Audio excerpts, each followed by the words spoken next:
വിശുദ്ധ ലൂക്ക അറിയിച്ച സുവിശേഷം 1-ാം അധ്യായം 13 മുതൽ 15 വരെയുള്ള തിരുവചനങ്ങൾ. ദൂതൻ അവനോട് പറഞ്ഞു, സക്രിയ, ഭയപ്പെടേണ്ട, നിന്റെ പ്രാർത്ഥന കേട്ടിരിക്കുന്നു. നിന്റെ ഭാര്യ എലിസബത്തിൽ നിനക്കൊരു പുത്രൻ ജനിക്കും. നീ അവന് യോഹന്നാൻ എന്ന് പേരിടണം. നിനക്ക് ആനന്ദവും സന്തുഷ്ടിയും ഉണ്ടാകും. അനേകർ അവന്റെ ജനനത്തിൽ ആഹ്ലാദിക്കുകയും ചെയ്യും. കർത്താവിന്റെ സന്നിധിയിൽ അവൻ വലിയവനായിരിക്കും. വീഞ്ഞോ മറ്റു ലഹരിപാനീയങ്ങളോ അവൻ കുടിക്കുകയില്ല. അമ്മയുടെ ഉദരത്തിൽ വെച്ച് തന്നെ അവൻ പരിശുദ്ധാത്മാവിനാൽ നിറയും. ഓർമ്മിക്കുക, വിശുദ്ധ സ്നാപക യോഹന്നാന്റെ ജനനദിനമാണിന്ന്. ഈശോയുടെ ജനനത്തിന് 6 മാസം മുൻപാണ് സ്നാപക യോഹന്നാൻ ജനിച്ചത്. ഈശോയുടെ അമ്മ മറിയത്തിന്റെ ഇളയമ്മയായ എലീശായുടെ മകനാണ് സ്നാപക യോഹന്നാൻ. ഈശോയുടെ ജനനത്തെക്കുറിച്ച് കന്യകാമറിയത്തിന് മംഗളവാർത്ത നൽകിയ ഗബ്രിയേൽ ദൂതൻ തന്നെയാണ് സക്രിയായെയും യോഹന്നാന്റെ ജനനത്തെക്കുറിച്ച് അറിയിച്ചത്. എന്നാൽ ഗബ്രിയേൽ ദൈവദൂതന്റെ വാക്കുകൾ സക്രിയ വിശ്വസിച്ചില്ല. അതിനാൽ കുട്ടി ജനിക്കുന്നതുവരെ അയാൾ ഊമനായിരിക്കുമെന്ന് മാലാഖ അറിയിച്ചു. മാലാഖയുടെ വാക്കനുസരിച്ച് എലിസബത്ത് ഗർഭിണിയായി. 6-ാം മാസം ഈ വിവരം അറിഞ്ഞ് കന്യകാമറിയം എലിസബത്തിനെ ശുശ്രൂഷിക്കാനായി ചെന്നു. മറിയം എലിസബത്തിനെ അഭിവാദനം ചെയ്ത മാത്രയിൽ ഗർഭസ്ഥ ശിശു തുള്ളിച്ചാടുകയും അവൾ പരിശുദ്ധാത്മാവിനാൽ പൂരിതയാവുകയും ചെയ്തു. യഥാസമയം കുട്ടി ജനിക്കുകയും യോഹന്നാൻ എന്ന് പേരിടുകയും ചെയ്തു.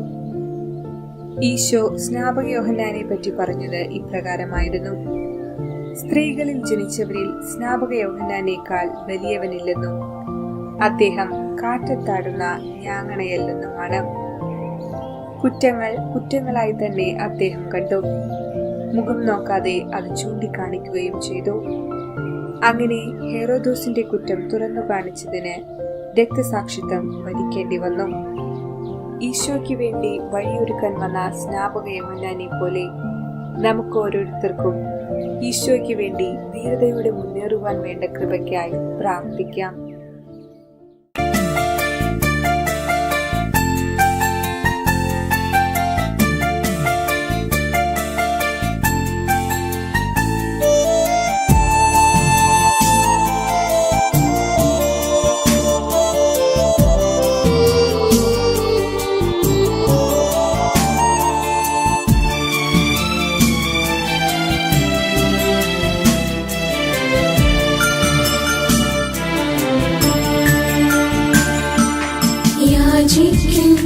നിന്റെ മാധ്യസ്ഥം പ്രാർത്ഥിക്കുന്നു ഏഴകൾ, കുരിശേന്തി തളരുമ്പോൾ കരളിന്റെ അകതായി കൃപ തൂകാൻ പ്രാർത്ഥിക്കണേ. ഉടയോനെ ഓർപ്പിക്കണേ. യാചിക്കുന്നു നിന്റെ മാധ്യസ്ഥം പ്രാർത്ഥിക്കുന്നു ഏഴകൾ, കുരിശേന്തി തളരുമ്പോൾ കരളിന്റെ അകതായി കൃപ തൂകാൻ പ്രാർത്ഥിക്കണേ. ഉടയോനെ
നിൻ